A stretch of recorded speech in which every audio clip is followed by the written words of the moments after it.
Bienvenue sur DMG TV, les histoires mystiques. Tu es nouveau sur la page, n'oublie pas de t'abonner, de laisser un commentaire, de liker et de partager. Je vais raconter une histoire. Il y a un numéro à l'écran sur le plus 237 655 81 90 17. Envoie ton histoire et on va jouer sur Facebook, YouTube et TikTok. On poste plusieurs histoires tous les jours sur YouTube. La chaîne c'est DMG TV. On a aussi une deuxième chaîne YouTube exclusive où on poste tous les 14 heures. La chaîne c'est DMG TV, histoire mystique exclusive. Facebook c'est DMG TV. TikTok c'est DMG TV où on fait des directs tous les mercredis. Les vendredis à 20h00 heure du Cameroun. Donc n'oublie pas de t'abonner sur Facebook, YouTube, TikTok pour ne pas manquer ni les histoires ni les directs. Voilà, ici on poste uniquement les histoires mystiques. Donc si tu as une histoire mystique, n'oublie pas d'envoyer. Ce qu'on fait c'est pour sensibiliser, toujours laisser un like. Merci pour la force. Et donc maintenant on va passer à la première histoire. Bonjour DMG, j'espère que tu vas bien. Je suis contente de pouvoir enfin monter, te raconter mon histoire. L'une de mes histoires, parce que l'histoire elle est divisée même en 6 parties, mais je vais commencer par la première partie. Alors je suis une de tes abonnées depuis au moins 1 an, 2 ans. Je vis en France, mais je suis d'origine camerounaise. Je suis Betty, mais je ne vais pas en dire plus. Alors, mon histoire, la première partie de l'histoire se déroule quand j'avais 12, 13 ans. J'allais toujours au village. Nous les Betty, dès que tu prends le bulletin, directement, tu vas au village. Pendant les grandes vacances, donc, il y avait les Kambongo. Pour ceux qui connaissent, enfin bref. Les Kambongo veut dire le camp des enfants où c'était des camps de religion. Voilà. Et j'allais toujours dans mon village, vraiment dans le sud là-bas, après Saint-Mélima, pour ceux qui voient un peu où c'est. On passait au moins 1 mois au village. Alors, quand on y allait, notre village, c'était un petit village. C'était divisé en 2. Il y avait une route et il y avait une partie du village de part et d'autre de la route. Donc, on était du côté de la route. Et la case de ma grand-mère était à côté d'une case d'une autre grand-mère. Parce que dans mon village, on est tous parentés. Donc, ma grand-mère même, et j'avais d'autres... tous les gens du village étaient mes grand-mères, si tu veux. Voilà. C'était pour bien situer le contexte. Du coup, à chaque fois qu'on arrivait au village, il y avait toujours une grand-mère. Je vais l'appeler Annette. On avait toujours une grand-mère, elle s'appelait Annette. C'est un nom d'emprunt. Elle venait toujours nous donner la nourriture. Elle apportait la nourriture à la maison. Et la nourriture avait toujours une odeur. Mais ça puait, je sais même pas, ça puait comme si la nourriture était pourrie. Alors qu'elle venait de cuisiner, tu vois, ça sentait le rat mort. Je ne sais pas si vous avez déjà vu un truc, senti une odeur de quelque chose en décomposition, ça sentait le rat mort. Nourriture qu'elle venait de préparer parce que on passait souvent devant chez elle et elle nous disait, oui, je suis en train de cuisiner, je vais venir vous donner mes oies. Voilà, ça veut dire je vais venir avec. Et nous, comme on aimait la nourriture, on avait 12-13 ans, on se disait, ah d'accord, parce que franchement, quand on était petite, on mangeait partout. Vous savez, le village, tu peux en manger chez X, chez Y, voilà, on mangeait partout. Elle venait toujours avec la nourriture. Parfois, on mangeait, et parfois, on ne mangeait pas. Je crois qu'on a même seulement mangé ça une fois pour goûter. La nourriture était tellement immangeable. C'est même pas seulement l'odeur. Quand on mange, ça avait un goût un peu fade. Et on ne comprenait pas pourquoi, en fait. On ne comprenait pas pourquoi cette nourriture avait ce goût-là, en fait. Du coup, un jour, alors, on décide que on va aller un peu voir comment elle cuisine. Vous voyez, on va aller voir comment elle cuisine et tout. On arrive, elle nous voit, elle est d'abord surprise. Elle nous dit, mais qu'est-ce que vous voulez? Je vous ai dit que je vous ramener la nourriture, c'est pas grave. Je vais venir avec. Parce qu'elle n'avait pas eu d'enfant, elle vivait qu'avec son mari au village. Non, on lui dit que non, ma nénette, on est venu, on veut voir comment tu cuisines, on veut cuisiner avec toi. Parce qu'on essaie de comprendre, tu vois. Parce que ma grand-mère, elle disait, ah, laissez-la. On lui disait que non, la nourriture là est bizarre. Ma grand-mère disait, ah non, laissez, c'est pas grave, c'est pas grave, c'est pas grave, c'est pas ça. Ma grand-mère ne croyait pas trop. Elle nous prenait, parce qu'on était des enfants, on avait 12-13 ans. Et c'était avec ma cousine, en fait. Ma cousine et d'autres cousines du village. On est allé. Elle était d'abord surprise de nous voir. Elle n'était pas très contente. Elle dit non, mais ne venez pas. Je finis de cuisiner. Je viens vous donner. Patati patata. On dit non, on va rester avec toi. Bon, elle n'a pas eu le choix. Elle commence à cuisiner. On est là, on l'aide et tout. Bref, elle avait préparé le pomme. C'est les feuilles de manioc, en fait, avec la sauce graine dedans. Voilà, j'explique un peu pour ceux qui sont pas de mon ethnie, voilà. Avec le manioc. Elle finit de cuisiner, on voit comment elle cuisine. On est attentif, radar, on observe. Mais rien. On ne comprend pas. Elle a fini de cuisiner, elle a posé. Je dis que non, je vais goûter la nourriture là, on va voir un peu. On a vu comment elle a cuisiné. Rien ne s'est passé. Il n'y avait rien. Je goûte la nourriture sans le pourri.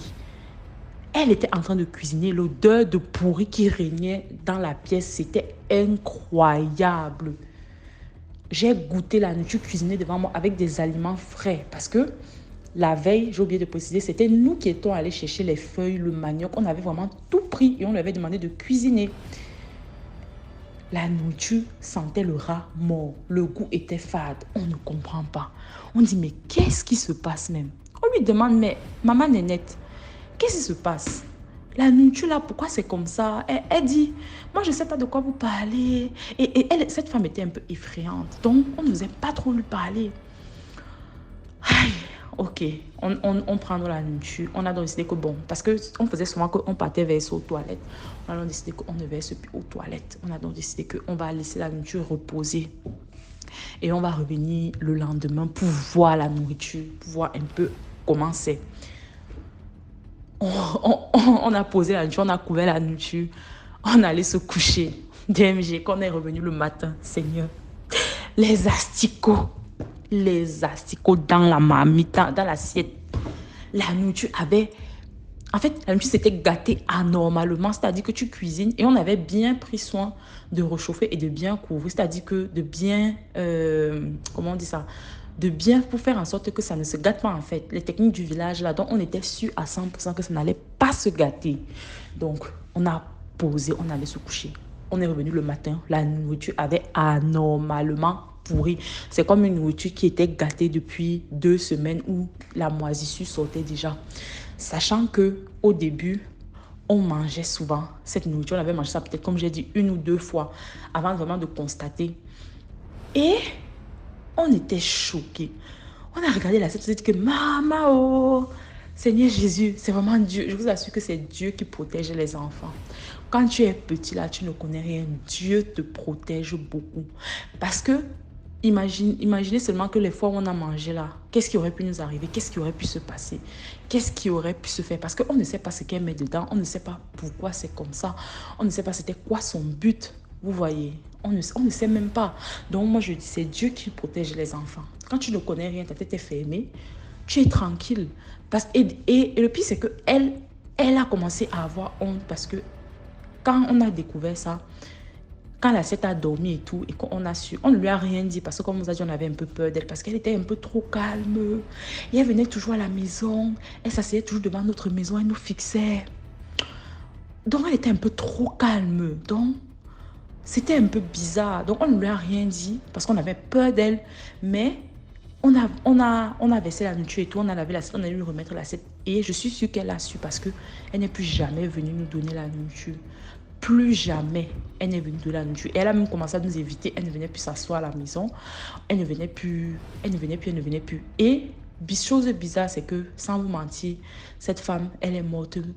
Peut-être, après cette histoire, elle est morte même 1 an après. Ou je ne sais plus, mes souvenirs sont flous. Je ne sais pas si c'était le même été où elle était morte ou un été après. Mais elle est morte maximum 2 ans après. Elle ne passait plus devant chez nous. On la voyait et tout. On est là, salut, parce qu'on était des enfants, non, on partait partout. Mais elle ne venait plus et tout. Donc, c'était ça ma première petite histoire, la partie 1 avec cette femme-là. Donc, likez, commentez, partagez, DMG. Je te remercie beaucoup pour tout ce que tu fais, pour tout ce que tu nous sensibilises et tout. Allez, portez-vous bien. Bye! Merci beaucoup pour l'histoire. Maintenant, on va passer à la deuxième histoire.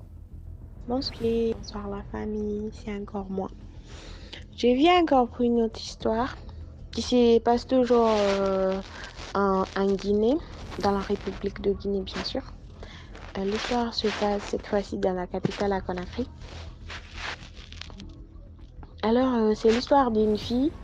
Un jour, elle venait de Madina.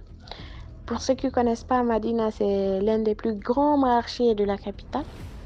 En fait, quand tu pars là-bas avec une somme, tu fais attention, tu enlèves ton transport, sinon tu vas tout dépenser. Tu vas acheter des trucs tellement que il y a tout là-bas, en fait. C'est l'un des plus grands marchés. Donc, ce jour-là, la fille, là, elle est partie faire ses achats. Elle a fait ses achats. Elle rentrait maintenant. Elle attendait son taxi. Elle était là, elle cherchait un taxi. Voilà, avec tout ce monde qu'il y avait là-bas, il y a une voiture qui se gare, une grosse caisse qui se gare devant elle, qui lui demande de monter, chose qu'elle fait, qui lui dit où elle part et puis elle donne son adresse qui l'amène chez elle à la maison. En même temps, en venant, il papotait tout ça. C'était un gars, c'était un Nigérian. C'est un Nigérian, il venait du Nigeria. C'était un Nigérian. Et donc, au fait, souvent les filles ici, elles ont tendance... Bon, les gens disent que les Guinéennes n'aiment pas sortir avec les étrangers. C'est chose qu'ils ne savent pas qu'elles n'aiment pas se marier avec les étrangers. Sinon, il y a beaucoup qui sortent avec les étrangers. Elles aiment les étrangers. Donc, directement, elle s'est dit, oh, j'ai eu mon Nigérien, j'ai eu tant.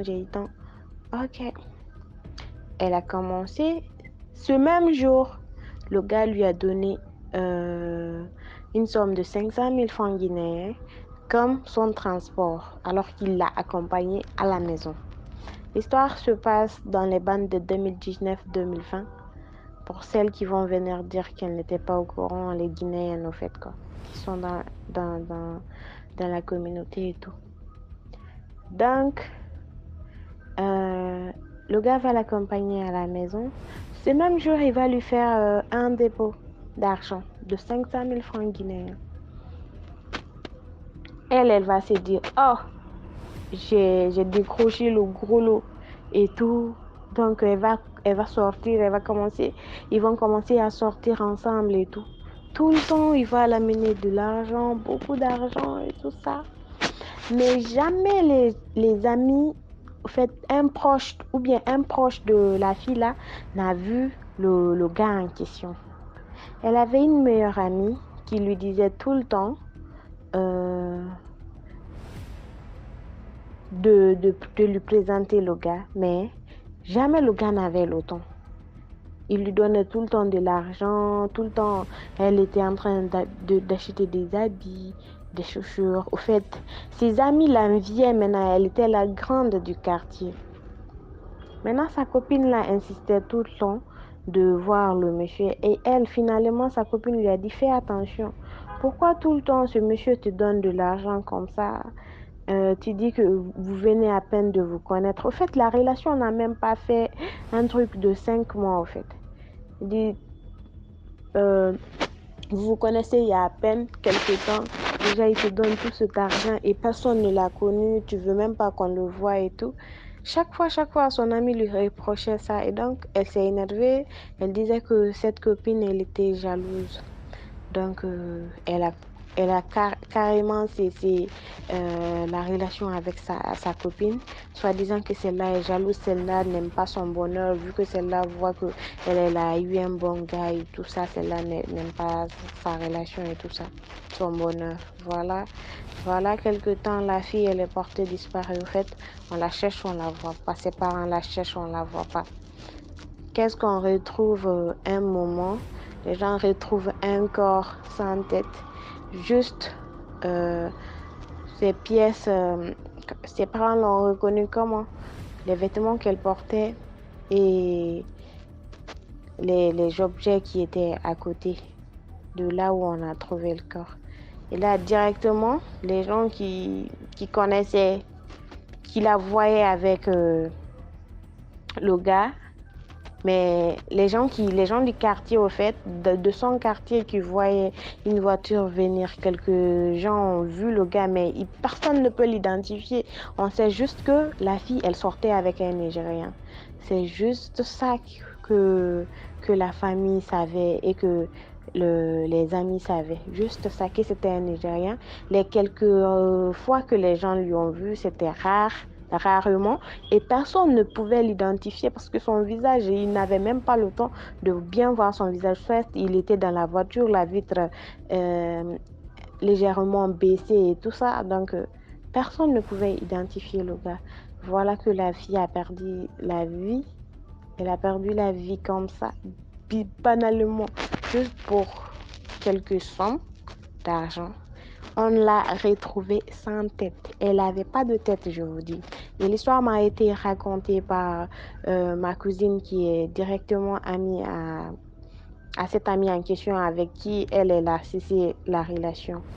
Pour dire aux filles aussi que parfois, vos amis vous conseillent, ne pensez pas qu'elles sont jalouses de vous ou quoi que ce soit. Souvent, les filles ont tendance à faire ça. Quand une de leurs amies les donne des conseils et tout, les dit de faire attention, elles pensent directement que celle-là ne veut pas son bonheur, celle-là est hypocrite. Directement, celle-là devient l'hypocrite du groupe. Elle est la méchante de l'histoire. Donc, parfois, écoutez les conseils. Parfois, ouvrez vos yeux.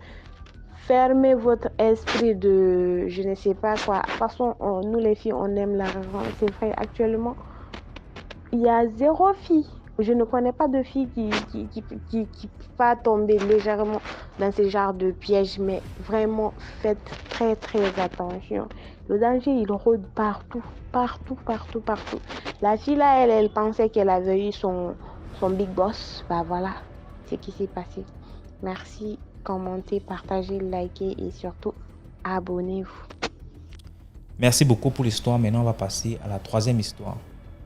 Salut DMG, j'espère que tu vas bien. C'est encore moi pour la partie 2 de mon histoire. Alors, je vous rafraîchis la mémoire. Je vous ai raconté dernièrement une histoire d'une femme, d'une grand-mère. Ça s'est passé dans mon village. Elle s'appelait Ma Nénette. Elle nous cuisinait de la nourriture qui était pourrie et on ne comprenait pas pourquoi. Je ne sais pas si vous vous en rappelez. C'était dans un village vers Saint-Ménima, au Cameroun. Je ne sais pas si vous vous en rappelez. Voilà. Donc, j'avais expliqué qu'elle nous a rapporté la nourriture, ça sentait le rat mort et que un jour, on avait décidé de ne plus aller verser aux toilettes et de laisser pour voir à quoi ça allait ressembler le matin. Bref, c'était pourri. Bref, voilà. C'était pour bien remettre le contexte. Alors, je vais raconter la partie 2 de cette histoire. Du coup, l'année qui a suivi, on est encore allé au village. Là, j'avais 13-14 ans. On est encore allé au village comme tous les étés, en fait. Quand on finit l'école, on va au village. Et sachant que au village, en fait, c'est le matin, tu te lèves, tu vas au champ, tu rentres, tu puises de l'eau, tu cuisines, tu finis tes activités et c'est après maintenant le soir que tu te laves et tu vas jouer, tu vas faire ceci. Mais nous, on avait 13-14 ans, donc on grugeait un peu cette histoire. Voilà. Donc, on était rentrés du champ, moi et une de mes cousines du village, on était rentrés du champ et tout. Et on avait décidé... on avait fini nos travaux, du coup on avait décidé qu'on va se laver et après on va, voilà les enfants, on va jouer un peu, voilà. Et cette femme, elle habitait à une case de chez nous, donc bref, c'était dans un endroit, il y avait sa case, il y avait la case de ma grand-mère, voilà. Et je passais devant sa cour et tout, et là elle m'appelle. Et moi, j'étais un peu insolente à ce moment-là. J'étais vraiment insolente que dès qu'on me demande de faire quelque chose, moi, je refuse, je fuis. Je ne vais pas me cacher chez ma grand-mère et mon grand-père. Je pense que mon grand-père était encore en vie. Non, il était déjà mort. Bref, ça, c'est une autre histoire. Je partais toujours me cacher chez ma grand-mère. Je refusais, en fait. Et en plus, on avait fini de travailler et elle m'appelait. C'était pour travailler parce que, comme j'avais dit, elle n'avait pas d'enfants. Elle n'avait pas eu d'enfants avec son mari, elle vécut avec son mari. Ils étaient deux vieux, donc c'était un peu parfois compliqué pour eux. C'est nous qui partions souvent puiser l'eau pour eux, quand ma grand-mère me forçait. Donc elle savait que j'avais l'habitude de refuser. Et je refusais, en tant qu'enfant, je refusais, je l'ignorais. Et quelqu'un pouvait elle pouvait interpréter mal la chose. Alors que moi j'étais un enfant, j'étais insouciante. Mais ce jour-là, bizarrement, je ne sais pas pourquoi, elle m'a appelée, je suis partie. Elle me dit... Je veux que tu ailles me puiser l'eau. Je vais prendre un nom d'emprunt pour moi. Mia, je vais m'appeler Mia. Mia, je veux que tu ailles me puiser l'eau. je ne sais pas pourquoi, mais j'ai accepté. J'ai dit, ok, il n'y a pas de souci, je vais puiser l'eau. Et le pire, c'est qu'elle m'a sorti une grosse bassine qui, en temps normal, je n'aurais pas pu soulever cette bassine, je vous assure. Mais j'ai quand même pris la bassine. Pourtant, je précise bien que je n'ai jamais accepté quand elle m'envoie. La plupart du temps, je refusais. Voilà. Je prends la bassine avec mon ami. Mon ami dit que, mais elle vient t'envoyer maintenant. On devait aller quelque part et tout, jouer et tout. Je dis, ah, elle m'a envoyé. Je ne sais pas pourquoi, mais bon, j'y vais. Elle me dit, mais tu acceptes pourquoi? Je dis que je ne sais pas, mais j'y vais. Du coup, je suis descendue avec la bassine. Je suis allée puiser l'eau. J'ai galéré avec cette bassine. On a mis ça sur ma tête. J'ai galéré pour venir déposer cette bassine. Elle était placée devant. Elle me fixait. Et son regard était bizarre, je vous assure, maintenant que je revois la scène. Elle me fixait. Parce qu'elle s'attendait à ce que je refuse. Et j'ai l'impression que c'est ce qu'elle voulait, en fait. Mais j'ai accepté. Et je suis arrivée. Elle ne m'a même pas déchargée. Je me suis déchargée toute seule. J'ai versé presque la moitié de l'eau par terre, mais je me suis déchargée toute seule et j'ai posé la bassine. Elle m'a dit, elle m'a regardée, elle m'a fixée, elle m'a dit, merci. Elle m'a dit, je veux encore que tu fasses telle chose. J'ai fait tout ce qu'elle m'a demandé. Ça m'a pris même 30-40 minutes. Je ne sais pas pourquoi, mais je l'ai fait. Pourtant, je ne le fais pas, je précise bien. Du coup, après, elle me dit, ok, tu peux partir. Du coup, moi, je vais avec ma copine et tout. On jouait là. Et puis, j'avais une tante de mon village et tout. On vivait dans la même maison parce qu'elle était mariée à mon oncle. Elle passe devant sa maison. Elle la trouve couchée à l'intérieur. Elle entre, elle lui parle en patois. Elle lui dit, oui, mais qu'est-ce qui se passe? Comment tu vas? Elle dit qu'elle ne se sent pas bien. Je me sens pas bien, ça ne va pas sur moi. Et son mari n'était pas là. Je ne sais pas si son mari était déjà mort ou je ne sais pas, je ne me rappelle plus, mais je sais que son mari n'était pas là en fait. Je me sens pas bien. Ma tante lui dit, mais comment ça tu ne te sens pas bien? Parce que c'est ma tante qui nous raconte ça d'abord avant que nous on arrive, parce que nous on est arrivés 10 minutes après, parce que ma tante m'a appelé en criant de lui ramener un drap, de lui ramener de l'eau chaude et tout, parce qu'elle ne se sentait vraiment pas bien. Elle ne se sent pas bien. Elle a commencé on arrive, on la voit, elle a commencé à perdre ses forces. Je vous assure qu'une femme le matin qui marchait, qui m'a demandé d'aller puiser l'eau, qui parlait bien, elle n'arrivait même presque plus à parler. Elle a perdu toutes ses forces. Elle n'arrivait même plus à bouger. Elle a envoyé ma tante aller faire un truc. Donc ma tante, elle est partie. Je ne me rappelle même plus, mais ma tante était partie. Et on était restés, moi, une petite fille de 13 ans, avec mon autre copine, une petite fille de 13 ans, avec elle dans sa case. Elle nous dit, non, je me sens vraiment pas bien, il ne sait pas ce qui se passe, rapprochez-vous de moi et tout. Je vous ai dit qu'on avait peur d'elle. On se rapproche. On dit, mais qu'est-ce qu'il y a? Qu'est-ce qui ne va pas? Je ne vais pas bien. Et on se dit donc que bon, qu'est-ce qu'on fait? Elle nous dit, transportez-moi chez vous. Parce que chez nous, il y avait la case de ma grand-mère et il y avait la maison de mon grand-père qui était un peu plus loin. Parce qu'au village, tu construis une petite case pour cuisiner et tu construis une maison où il y a les chambres, le salon. Et la distance entre sa case et la maison de mon grand-père était quand même... Tu pouvais même marcher, même 2 minutes, 3 minutes pour arriver là-bas. Ce n'était pas une très grande distance. Mais je vous assure que pour lever la femme là, et elle insistait, pour lever la femme là de où elle était couchée, pour l'emmener à la maison de mon grand-père, on a sué. Parce que elle a réussi à se mettre debout, mais ses jambes tremblaient. On l'a sortie de sa maison avec difficulté. 2 petites filles de 13 ans, elle était un peu costaud. Et elle ressemblait déjà à un poids mort. Je vous assure. On la descend. Mais elle nous aide encore un peu parce qu'elle marche en tremblant.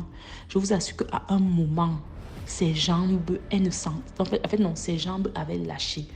Elle a perdu l'usage de ses jambes. Elle a commencé à être paralysée à partir des pieds.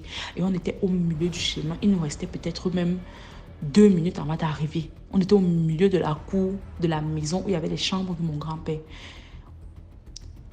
Ses jambes ont lâché complètement. On fait comment? On est 2 petites filles. Est-ce qu'on va la tirer par terre? Non. Moi, je ne sais pas. Moi, j'ai toujours été vaillante. Je ne sais pas comment j'ai fait.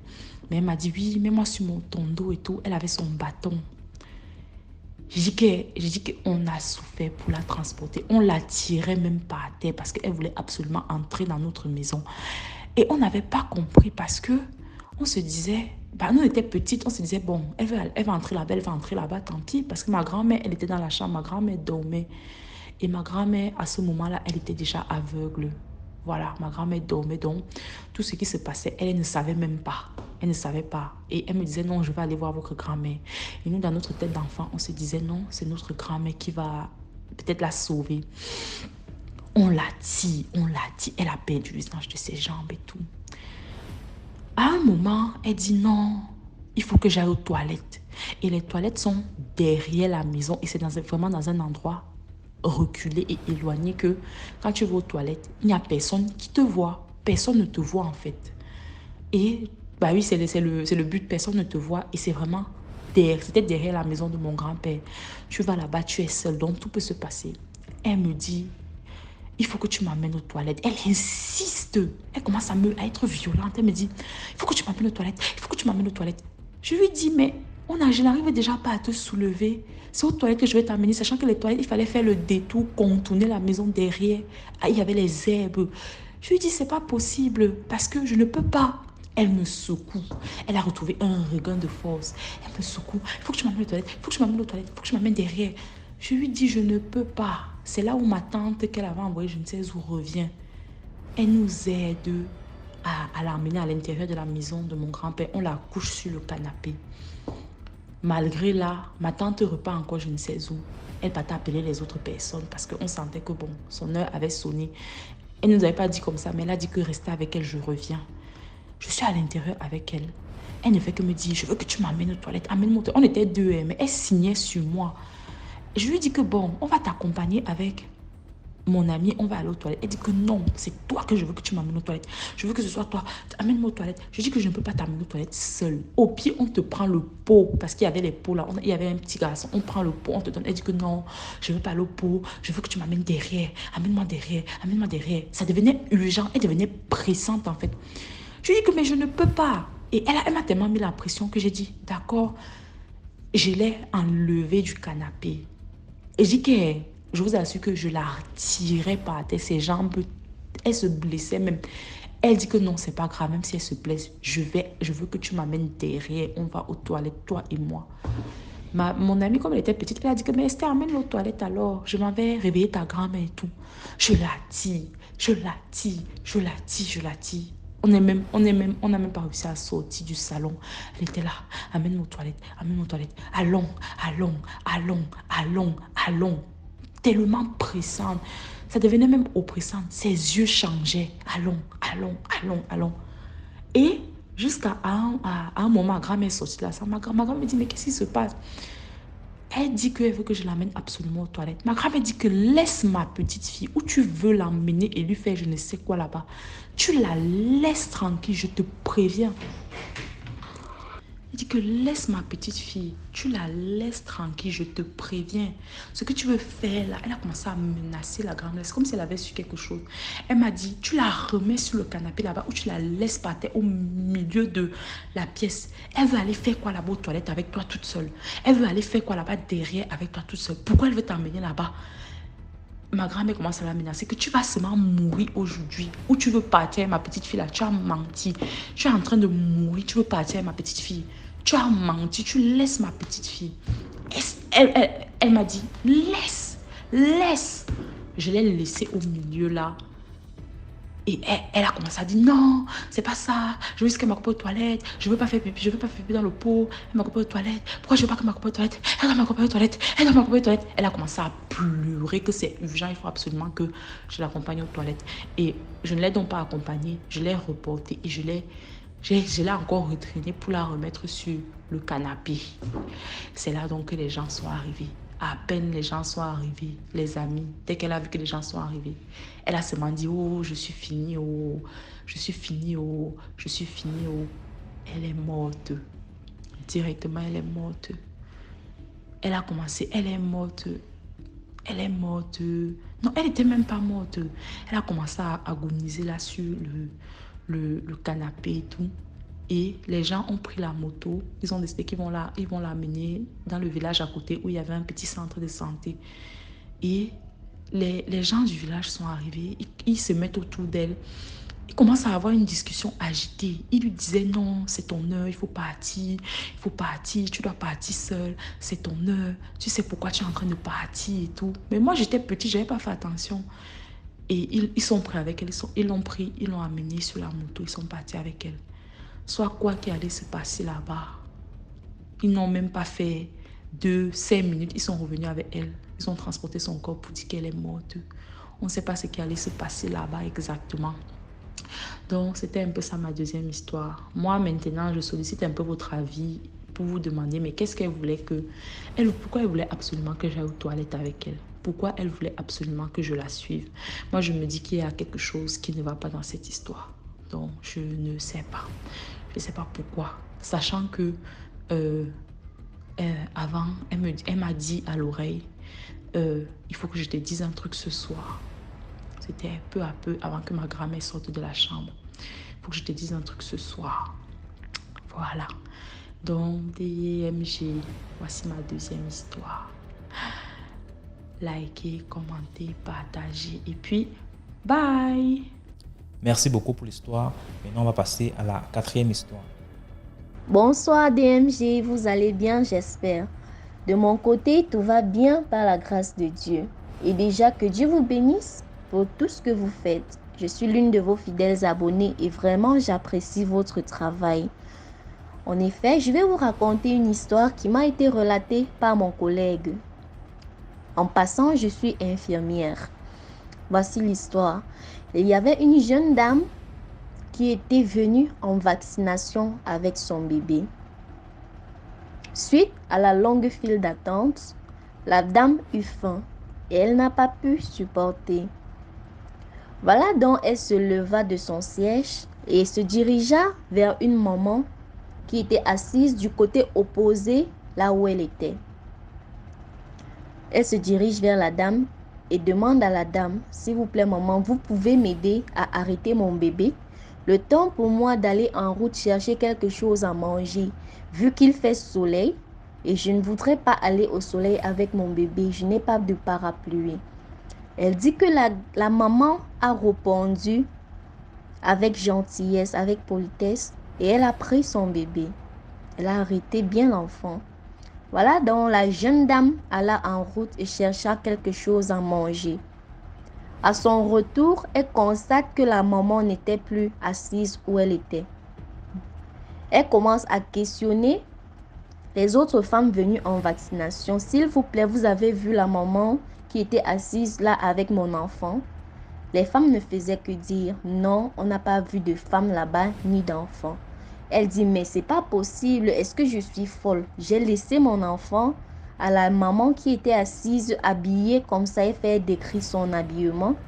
Je lui ai laissé mon enfant, mais je reviens là, je constate qu'elle n'est plus là, ni mon enfant. Elle se met à s'affoler. Voilà, donc les agents de sécurité de l'hôpital ont commencé les fouilles. On cherche l'enfant, on cherche la dame, selon les descriptions. On parcourt toutes les salles de l'hôpital, tous les services. On ne voit pas l'enfant, on ne voit pas la maman. On part au niveau du portier. On demande au portier, est-ce que vous avez vu une dame sortir d'ici, habillée comme ci, comme ça, avec un enfant? Le portier dit, non, je n'ai pas vu une telle personne. Voilà donc, la femme étant affolée, le morguier maintenant a eu parfum de l'histoire qui se passait à l'hôpital. Voilà donc le morguier demande encore à la dame. Tu dis que la maman était habillée comment? La dame raconte encore. Elle raconte. Le morguier dit, tu es sûre de ce que tu es en train de dire? La jeune dame dit, oui, je sais bien de quoi je parle. Il dit, d'accord. J'ai reçu tout à l'heure une dame à la morgue habillée comme tu es en train de dire. Elle est arrivée décédée suite d'un accident. Donc le corps est arrivé. C'est le corps qu'on a reçu. Elle était morte suite d'un accident de circulation.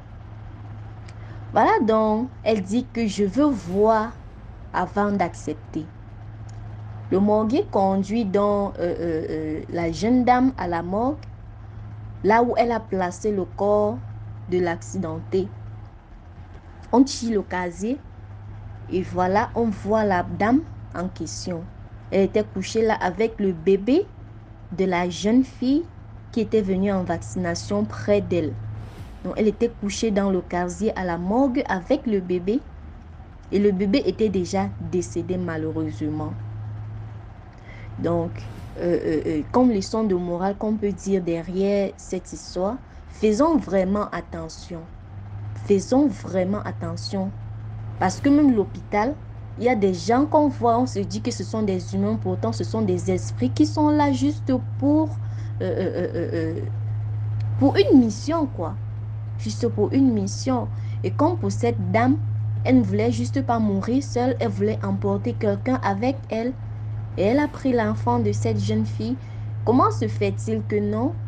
La dame en question, elle était la seule à voir la maman jusqu'à aller donner son enfant. Donc, on a tiré même une conclusion en disant que soit la maman avait déjà amadoué la jeune fille, soit elle était déjà morte en quelque sorte. Donc, je ne sais pas comment expliquer ça. Donc, la fille était déjà dans une autre dimension, vu que personne n'a vu le moment qu'elle conversait avec la dame jusqu'à lui donner son enfant. D'autres disent seulement qu'on a constaté qu'elle s'est levée et elle est partie. On n'a pas vu la suite. Donc, déjà, ça doit pousser à réfléchir. Faisons vraiment attention de nos fréquentations. Ne faisons pas confiance à tout le monde.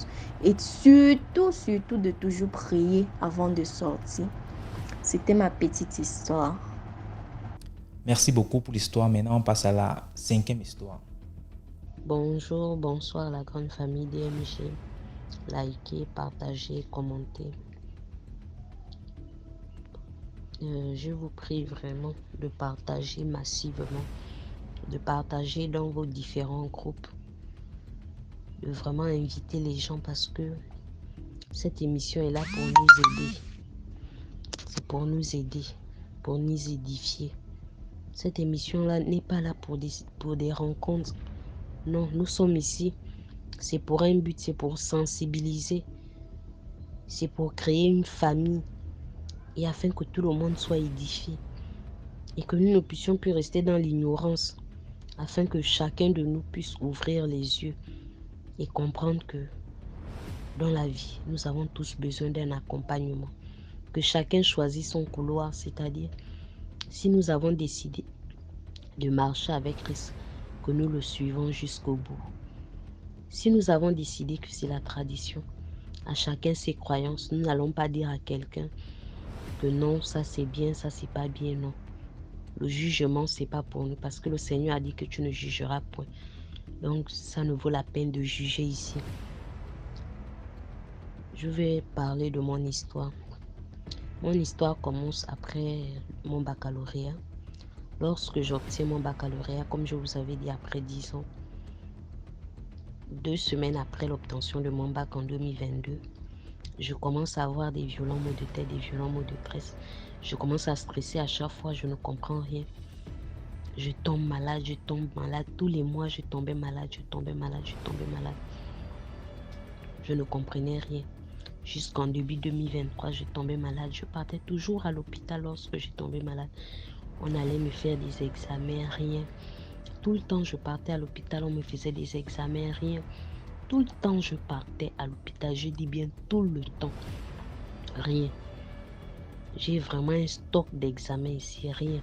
Et lorsque je partais, des fois, on me dit c'est la typhoïde. Des fois, on me dit non, c'est la tête qui est montée, c'est descendu, voici.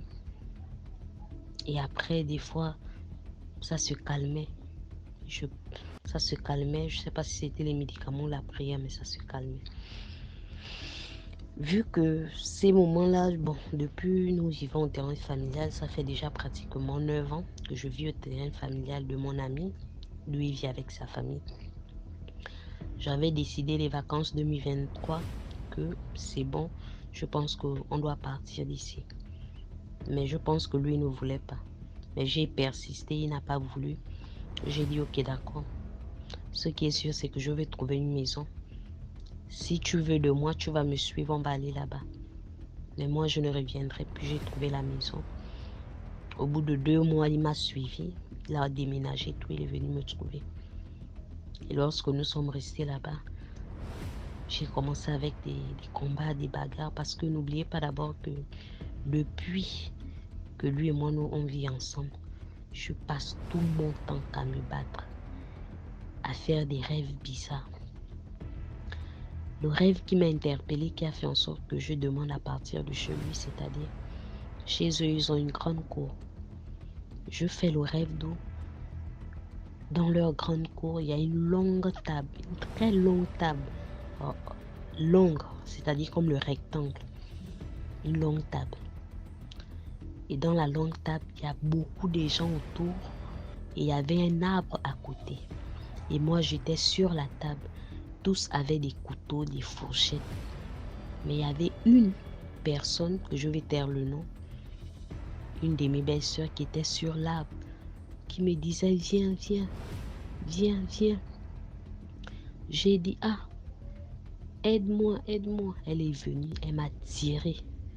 Ils étaient en train de me blesser, me blesser. Elle m'a tiré. Lorsqu'elle me tire, je me réveille. Quand je me réveille, je transpire. Et lorsque je transpire, ça ne va pas, la fièvre commence. Quand la fièvre commence, c'est là où je décide d'appeler. Lorsque j'appelle le médecin au téléphone pour expliquer la situation, vu qu'on a un numéro ici, un numéro qu'on appelle le SAMU social, c'est pour les urgences. Lorsqu'on ne se sent pas bien, on appelle le 1488 qui vient pour notre secours. Donc j'appelle au 1488 pour faire comprendre mon état. Ils m'ont expliqué que non, madame, et tout, vous savez quoi? J'explique. Il me dit ok, d'accord, on va arriver sur les lieux. Ils sont arrivés, ils m'ont examiné, ils sont partis. Ils m'ont dit non, il n'y a rien, c'est monté, c'est descendu. Après, je suis partie, je suis allée voir un homme de Dieu, un évangéliste. Je lui ai expliqué mon rêve. Et il m'a dit, tu as des problèmes avec quelqu'un? J'ai dit, bon, ma belle famille, bon, il ne m'aime pas, c'est pas un secret. Il m'a dit, ok, d'accord, vous connaissez les choses de l'église, ils ne rentrent pas trop dans les détails et tout. Ils m'ont dit, non, va, tu vas prier, ça va passer. J'ai dit, ok, d'accord. Malgré ça, quand je pars, parce que je vous rappelle bien que je ne sais pas ce qui va me causer la tension à mon âge. Dans la même nuit, je chauffe tout le corps, je chauffe tout le corps. Quand je chauffe tout le corps comme ça là, on appelle encore le SAMU. Lorsqu'on appelle le SAMU me demande de partir dans une structure près de chez moi et d'abord de partir prendre l'attention et tout. J'ai dit prendre l'attention pour faire quoi? Bon, on m'a quand même soulevé là, on m'a emmené pour aller prendre l'attention. Ils ont pris l'attention. J'étais en train de faire l'hypotension, je vous assure. J'étais déjà à 4. J'étais à 4 ou 5. Je n'ai même pas compris. En fait, je n'ai pas compris. Je ne comprenais pas d'abord le sens de ça. C'est lorsque le médecin, on demande au médecin de m'interner, il dit non. Il dit je ne touche pas l'enfant là, ça ce sont les problèmes. Parce que si quelque chose là arrive là, ça va retomber sur moi, je ne touche pas cet enfant. Mieux vous partez avec elle dans une autre structure. Mais avec les histoires des heures, bon, je ne veux pas trop entrer dans les choses du pays, avec les histoires du couvre-feu et tout ce qui fait que les structures, c'est difficile parce qu'il n'y a pas de taxi. Voici comment un monsieur était à côté. Il voyait comment ma voisine était en train de se lamenter, elle parlait. Voici comment le monsieur a dit, bon, ma fille, ce que tu vas faire, je vais te conseiller d'aller prendre la tisane. Lorsque tu prends la tisane, tu bois ça, bois la tisane parce que ce qui est là, c'est qu'on ne va pas te toucher. Parce que s'il te touche, tu pars. Prends la tisane. Voici comment le médecin revient, il dit non ma fille, rappelle le SAMU et demande qu'on t'envoie un thérapeute. J'ai appelé le SAMU. J'ai expliqué que le médecin m'a dit ça. Ils m'ont donné le numéro d'un thérapeute. J'ai expliqué au thérapeute. Le thérapeute m'a commencé à me poser des questions comme lui-même pose. Ils m'ont dit, ma fille, tu as quel problème? J'ai dit, je n'ai pas de problème. Mais je ne sais pas ce qui ne va pas avec moi. Voici comment le thérapeute me fait comprendre que, bon, ma fille, ce qui est là, c'est quoi? Tu as quel problème qui fait que tu arrives à ce stade? Est-ce que tu sais que là, tu ne vas pas voir le jour si tu restes dans ces conditions? En fait, le médecin me parlait avec douceur, mais était en train de me dire des mots clairement pour que je puisse comprendre que là, c'est la vie ou c'est la mort.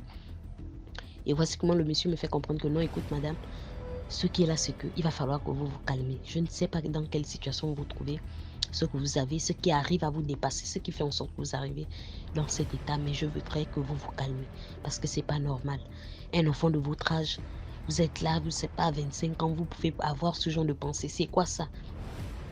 Il me parlait tranquillement et j'ai compris. Malgré ça, je suis rentrée, j'ai prié. Après, j'ai pris les médicaments du palu. Ils ne m'ont même pas donné les médicaments. En tout cas, ils ne m'ont pas touché. On m'a donné la tisane. Personne ne m'a touché. On m'a demandé de rentrer à la maison. Je suis rentrée à la maison. Au fait, c'est juste pour vous expliquer pourquoi j'étais quittée. J'ai décidé de quitter. C'est à cause de ça. Parce que le lendemain matin du rêve, c'est là où je tombe malade. Donc, je décide de quitter. Quand on quitte, on part. On se retrouve au terrain familial. Au terrain familial, là-bas, on déménage. On part dans un autre quartier. Arrivé dans l'autre quartier, je me rends compte que chaque nuit, je suis visitée, on vient, on me frappe. Tous les jours, je me bats. Je dis, Seigneur, ça c'est quoi encore? Ça c'est quoi? Oh oui, tu vas voir ça, machin, tout le temps. Bastonnade. Je ne comprenais rien en fait. Un soir, je dors comme ça, je me rends compte que je me bats. Et lorsque je me bats, je me rappelle des parties où j'étais en train de me battre et d'où comment ça attrapait. Et quand je me réveille le matin, je me retrouve avec des hématomes dans tout le corps. Les hématomes sont dans tout le corps, je n'ai rien compris. Voici comment je suis partie à l'église, j'ai expliqué que j'ai mal au corps. Tous les jours on vient, tous les jours je me bats. Je me bats avec 3, 4, 2 personnes, tous les jours je me bats. Je ne comprends rien, mais l'église d'où je prie là-bas, ils ne sont pas trop ancrés dans les trucs là, non. Ils ne sont pas trop dans le spirituel, ils sont dans prier Jésus, machin. Eux, ils ne sont pas dans les histoires qu'on va faire des prophéties, des révélations, non. Eux, ils prient seulement, ils ne font pas les trucs des prophéties. Voici comment j'explique, ils m'ont dit prie, je suis partie, j'ai prié. En priant quand même, je ne ressentais toujours rien. Voici comment un soir, je suis en train de manger. Lorsque je termine de manger, je m'en vais dormir. Quand je pars dormir, je me réveille vers les 2 heures pour raconter à mon chéri et tout, genre faire ce que nous tous on connaît là avec mon chéri. Quand je me lève pour vouloir partir à la douche, je reviens. Lorsque je reviens, je veux monter les escaliers, je tombe, boum.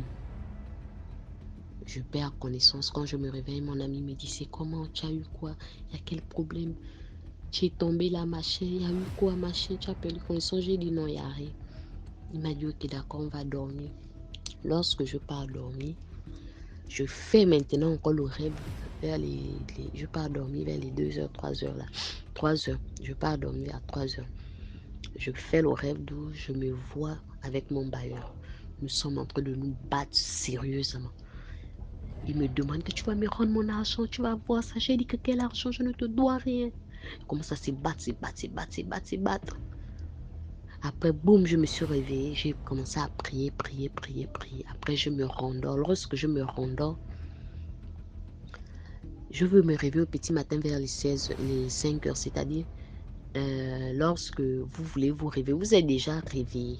Votre conscience est réveillée, mais vous voulez ouvrir les yeux. Au fait, au moment que je vais ouvrir les yeux, je vois quelqu'un qui passe, il vient, il tire mon âme. Et lorsque je crie Jésus, je récupère. Au fait, je ne sais pas comment il faut vous expliquer ça. J'ai récupéré mon âme. J'ai loué le Seigneur ce matin-là. J'ai dit merci Seigneur. Et j'ai pleuré. Même pas 30 minutes. Dès que j'arrête de prier, je commence la fièvre. Je commence à chauffer, tomber malade, chauffer, ça ne va pas, ça ne va pas. Vers les 12 heures, mon ami est venu, il m'a pris, on m'a emmené pour aller faire les examens encore. Quand on fait les examens, on ne voit rien. On fait les examens, on ne voit rien. Voici comment je pars dans une structure, je crois, après, parce que quand je suis tombée malade, donc ce qui veut dire que après ça, 2 semaines après, j'étais toujours malade. 2 semaines après, en fait, on m'emmenait toujours rien. Après 2 semaines, j'ai perdu l'usage de mes pieds, de mes mains. Je n'étais plus capable de rien faire, je ne mangeais plus. Sans vous mentir, j'ai fait presque 2 semaines, je ne mangeais pas. Je buvais seulement de l'eau, je crachais. On a fait même les examens pour dire que c'est la grossesse ou quoi, rien. Ils ont fait les examens, les examens. Ils n'ont rien vu. Voici comment je pars dans une structure avec mon ami pour aller faire les examens. Je vois un médecin. En fait, c'est un médecin qui pratique la médecine, mais qui fait aussi les choses traditionnelles qu'il voit. Lorsqu'il me voit, il me regarde. Il me dit, mais tu es en train de partir. Il dit, tu te fatigues. Au fait, il parle en langue, comme je suis... En tout cas, il parlait dans ma langue maternelle. Il disait en langue que tu es en train de partir. Tu es avec qui ici? Ça, je dis mon ami. Vu qu'il n'était pas rentré, il me dit, appelle-le. C'est là, lui, il appelle mon ami. Il dit, celle-là, ce qu'elle a là, c'est pas ici. Il y a les gens derrière elle. Ils sont derrière elle. Et ce sont eux qui font ça. Elle n'a pas une maladie, donc arrêtez de venir ici. Il faut lui prendre, vous l'emmener au village pour aller lui faire les médicaments, les bains et tout. Voici comment j'ai dit, dès qu'il m'a dit ça, j'ai appelé ma mère, j'ai expliqué ça sur ma mère. Ma mère m'a dit, ok, il va falloir qu'on aille voir un homme de Dieu. Ben, je même un homme de Dieu, on aille voir un traditionnaliste, un ganga, pour ta solution. J'ai dit non. Je ne marchais plus. Quand je marchais, je tremblais.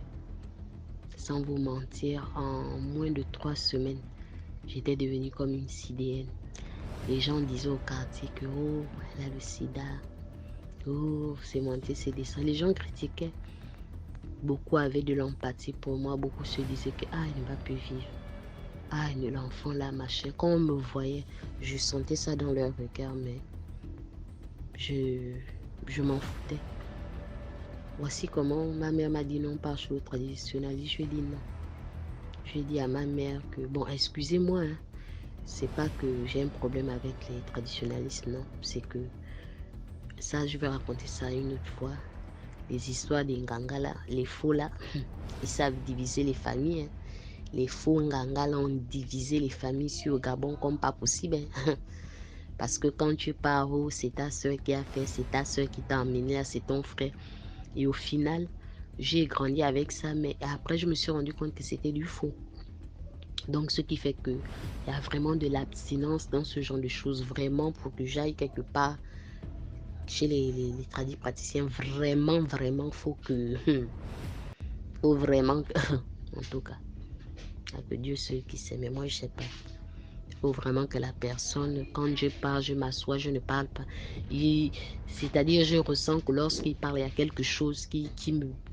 Au fait, il me parle que oui, c'est vraiment ça, c'est difficile. Donc, je dis à ma mère que, comme c'est comme ça, maman. Moi, je ne bouge pas, je ne parle pas. Elle a persisté. Elle a dit non, je ne peux pas chez des noirs. Et j'ai oublié une chose parce que le médecin a dit à ma mère qu'il faut savoir que celle-là, quand elle va partir pour aller se faire soigner chez les Noirs, et quand elle va revenir, il va falloir qu'elle soigne. Parce qu'elle a le don de la vision et elle va soigner. Elle doit soigner les gens, elle doit guérir. J'ai dit à ma mère que tu as la bonne entendu tout ce qu'il a dit, non. C'est pas dans mes projets de vie. C'est pas dans mes projets. Le Seigneur n'a pas les projets là pour moi. Moi-même, je n'ai pas les projets là. Je ne veux même pas entendre parler de ça. C'est ma mère a trouvé un prêtre. Venez. Non seulement d'abord quand on parle, oh non, j'ai trouvé quelqu'un. Quand on arrive chez la personne, il vit dans une petite pièce comme une boîte d'allumettes. Il vit dedans avec, ils sont au moins avec combien de personnes pour quelqu'un qui soigne soi-disant, qui a tellement de compétences. Il vit dans une boîte d'allumettes. Tu vois les clochettes, les machins, les bibles, les parfums. Quand j'arrive, il me pose encore les questions. Lui, il explique. Je disais que j'explique quoi. Attends, il n'était même pas dedans. Oh non, il y a eu quoi? Explique. Oh non. Comme il pense que je suis bête. Il n'y a que ma mère qui pouvait duper avec mes frères. Oh, tu sais que quand on tombe malade, il y a un truc là qu'on voit. Il y a quelque chose qui s'est passé la nuit avant que tu ne tombes malade. Explique d'abord le rêve. J'ai expliqué. Voici, me dire. C'est là où ça s'est passé. Après, il monte, oh, c'est la sorcellerie qu'on veut t'initier, oh, c'est puis ça, oh, tu fais de la sorcellerie inconscient, oh, c'est puis ça, c'est monté, c'est descendu, oh, on m'a mis le poison dans le ventre. Et le poison là me tue à petit feu, ça va me tuer, on m'a empoisonné depuis. Fallait voir ma mère affolée. En tout cas, malgré malade là, j'étais consciente que je sais en qui j'ai mis ma confiance. C'est pas sur un homme, c'est sur Dieu. Il a terminé de raconter ces choses qu'il a racontées. Oh non, il faut payer ça, il faut payer une nouvelle Bible, il faut payer ceci, cela, patata, patata. J'ai dit à ma mère que je ne paye pas de nouvelle Bible, j'ai ma Bible. S'il veut travailler avec l'étude de Dieu, qu'il prenne ma Bible, il travaille avec. Oh, il faut payer le sou, machin et tout et tout. Il a donné une bouteille. En tout cas, je connais le goût là. Les clous de girofle. Je sais, c'est ça qui était dedans. Les clous de girofle. Il a terminé, il met les clous de girofle dans une bouteille d'eau. Anza. Oh, tu vas boire ça toute la journée d'aujourd'hui et demain. Quand tu viens, on va faire sortir ce qui est dedans. Je dis, ok, d'accord, pas de souci. On part à la maison. J'étais mieux de boire la bouteille toute la journée. Le matin, quand il me réveille, je ressens un truc bizarre en bas du ventre. Je dis, ça c'est quoi? Vous avez vu sous l'ombrine, non? Je ressens un truc sous l'ombrine. Je ressens genre une boule sous l'ombrine. Je dis, ok, ça c'est quoi? Au fait, malgré que j'étais malade, sans vous mentir, je disais toujours que je ne compte que sur Dieu. Tout ce qu'on peut me dire, je veux compter que sur Dieu. Nous sommes partis là-bas. Aïe oh. Quand j'arrive, allonge-toi. Je me suis allongée. Oh, mets le drap. Allonge-toi. Il a pris mon nombril. Je ne sais pas ce qu'il a mis sous l'ombril. Vous avez vu comme si tu voulais ouvrir. Voilà, mais tu fais le geste là avec le pouce, comme si tu voulais ouvrir. C'est-à-dire, tu appuies, tu tournes. Tu appuies l'ombrine, tu tournes. Tu appuies l'ombrine, tu tournes. Tu appuies l'ombrine, tu tournes. C'est comme ça qu'il est en train de faire. Il appuyait l'ombrine, il tournait. Il appuyait l'ombrine, il tournait. Il appuyait l'ombrine, il tournait. Après, pouf, il y a un truc qui est sorti. Oh, moi, je sais que c'est la magie. Ma mère a commencé à crier, voici. Après, quand je vois le truc là, il dit, non, le truc là ressemble au rognon. Je dis que là, c'est faux. Là, c'est les rognons. Malgré qu'il était malade, je dis que là, c'est les rognons. Il n'y a rien, c'est la magie qu'il a fait. Il dit à ma mère, non, vous avez vu, c'est ça là qui était dans son ventre. J'ai dit, je vais voir. Vous avez vu la partie des rognons d'où c'est souvent blanc. Après, il y a le truc comme le sang. En tout cas, il a bien maquillé l'histoire. Ma mère a commencé à crier, oh, tu es malade. Il faut qu'on te soigne, tu vas mourir. J'ai dit, yeah. Il dit, là, c'est trop. On a quitté. Il a donné les bouteilles. Quand nous sommes revenus, il m'a dit, qu'est-ce que tu en penses? Dès qu'il a terminé de faire, il me dit, qu'est-ce que tu en penses? Qu'est-ce que tu décides? Qu'est-ce que ça te fait? J'ai dit, je n'en pense rien parce que je n'ai même d'abord rien vu. Je n'ai rien ressenti.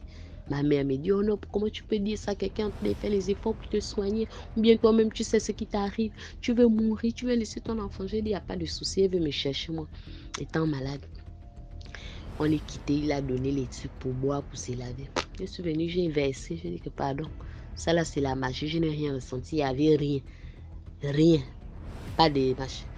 J'ai pris mes pieds. Je suis allée dans une autre église. Ouh, quand tu cherches la guérison, tu es malade. Chico, faut voir où tu pars. Je pars dans une autre église. On ne cite pas le nom du quartier. En tout cas, un quartier dans un autre quartier. Je pars comme ça là. Je trouve le pasteur. Délivrance sur délivrance. Chapapapa, rapapapa, ripapapa. Et ouais, j'étais seulement là.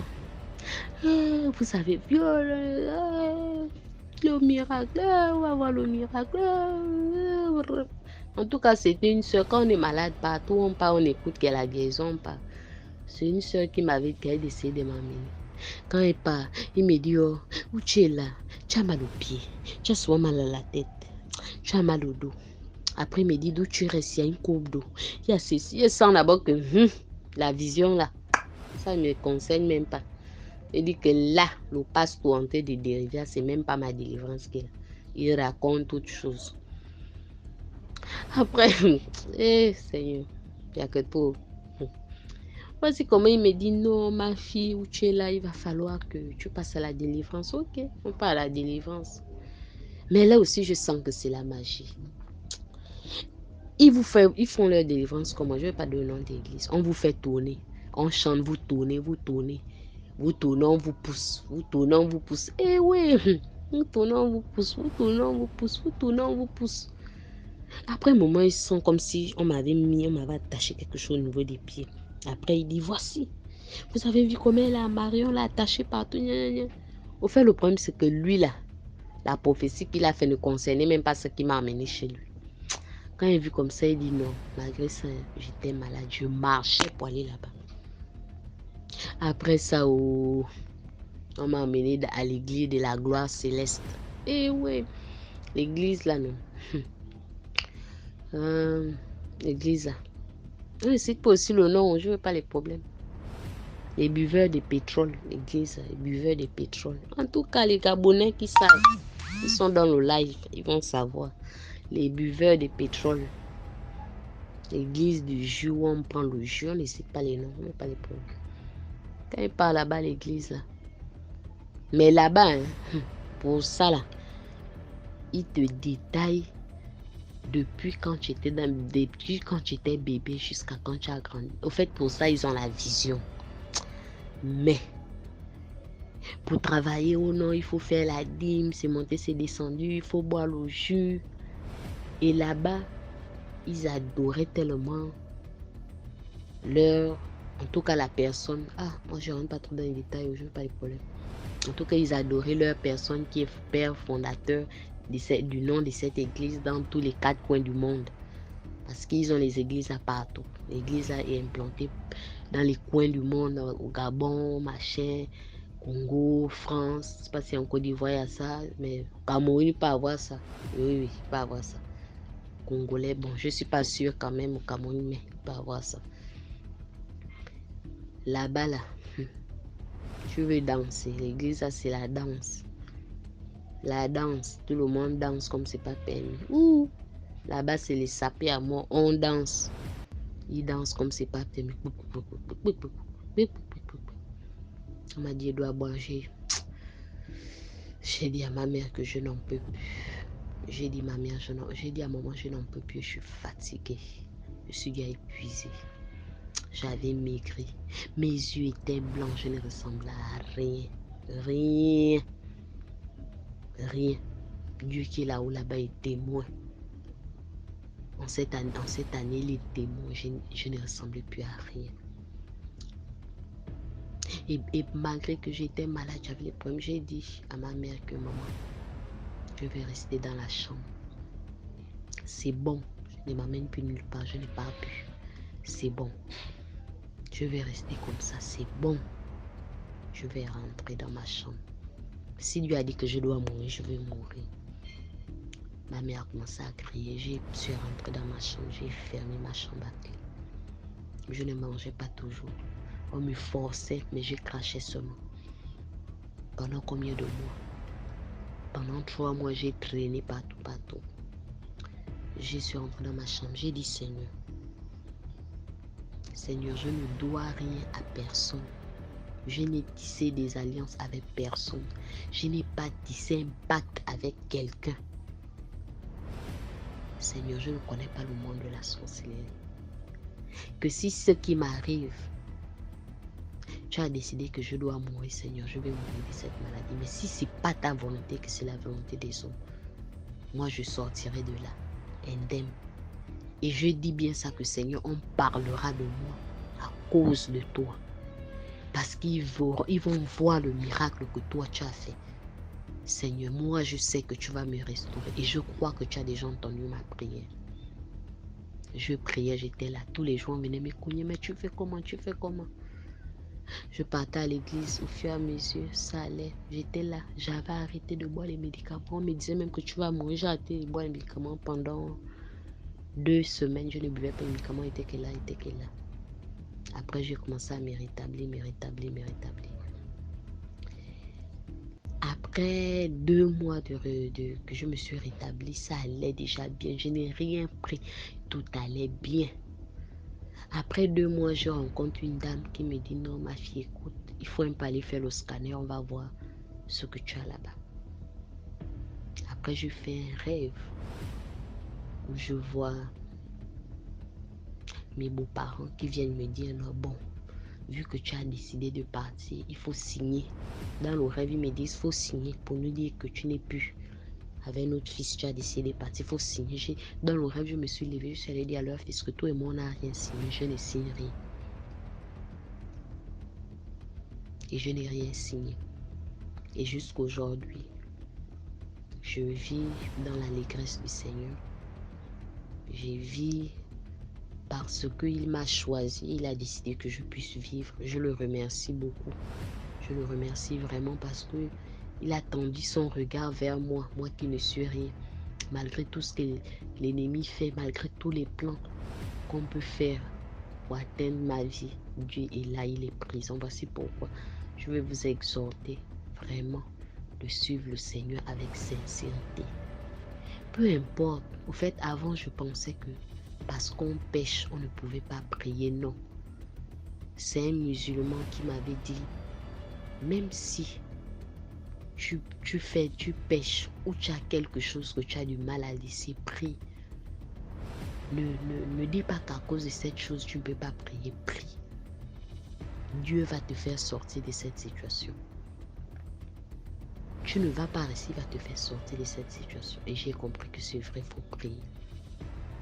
C'était un peu ça. Likez, partagez, commentez. Désolé vraiment parce que c'était vraiment long, mais c'était pour vous édifier, vraiment désolé. Merci encore. Merci beaucoup pour l'histoire. Maintenant, on passe à la 6e histoire. Bonjour DM, je reviens encore avec une nouvelle histoire.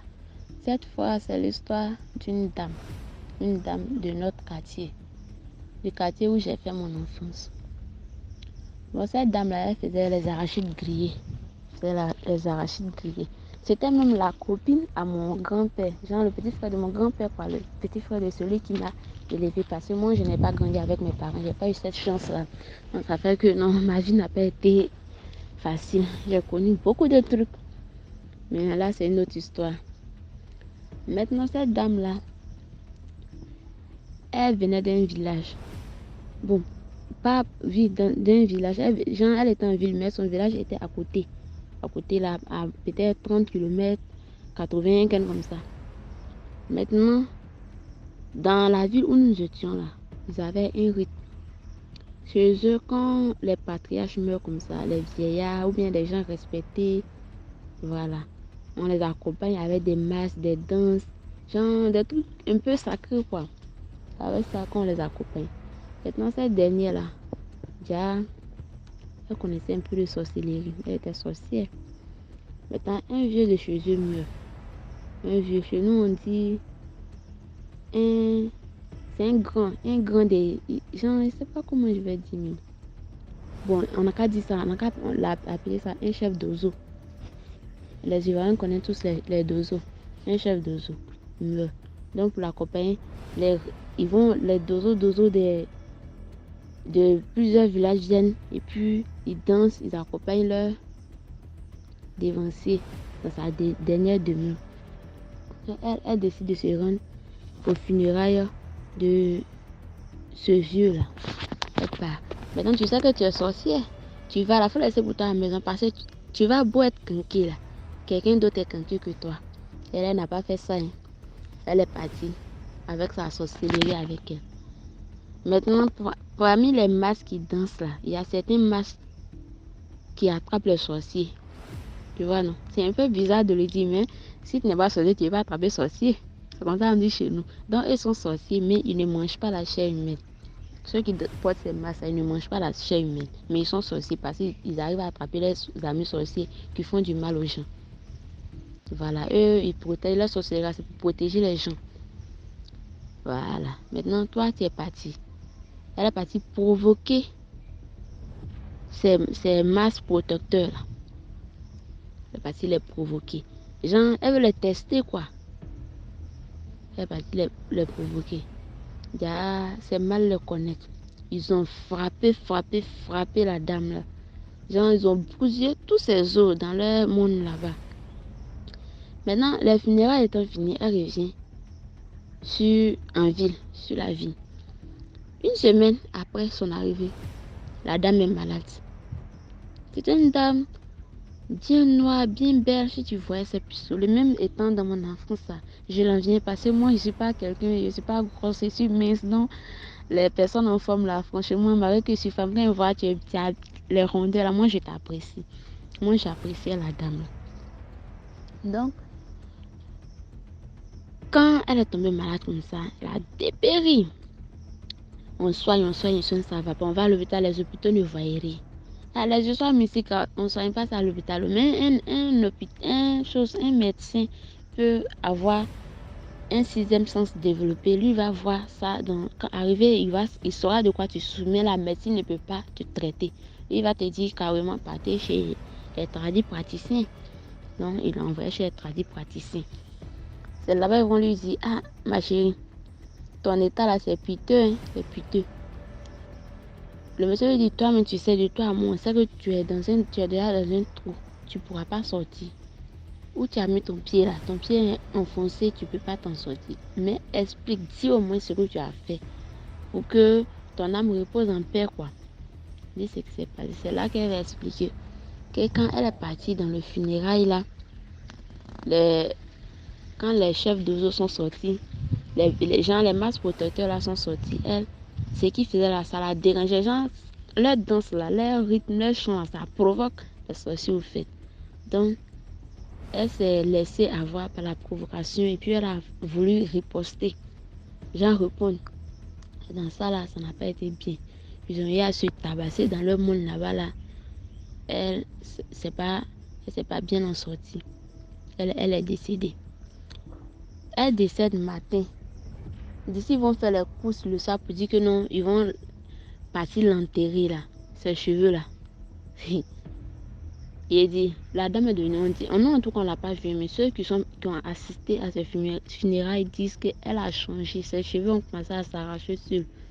Elle est devenue toute une autre personne, devenue bizarre. Genre, quand elle cadavre, quelqu'un qui est décédé dans une bourse pendant combien de jours, personne ne l'a vu. Et puis, peut-être un mois après, comme ça, on s'en est tombé sur la personne est déjà en décomposition, c'était comme ça. Puis, eux, ils ont fait parler dans leur monde, elle est décédée là-bas il y a longtemps. C'est son fourreau qui se promenait parmi nous. C'est comme ça, la dame meurt. Elle part. Une semaine après, se retrouve d'un garçon de tomber. Ce garçon, moi, je n'ai pas eu la chance de le connaître, mais je connaissais sa femme parce qu'elle partait vendre le maïs chez nous là-bas. Pour lui, là, ça a été un autre cas. Eux, ce sont les femmes. Eux, c'était un groupe d'hommes. Ce sont les femmes qui sont parties provoquer. On dit la matriarche, là, la reine mère des masques protecteurs, là. Qu'est-ce qu'elle a fait au monsieur? Jean-Louis voulait le tester. Il voulait le tester. Donc, elle a fait quoi? Elle dit, moi, je ne vais pas parler. C'est vous qui êtes pressé, moi, je ne suis pas pressée. On dit, elle a ouvert son vagin. Dans le monde mystique là-bas, excusez-moi du thème.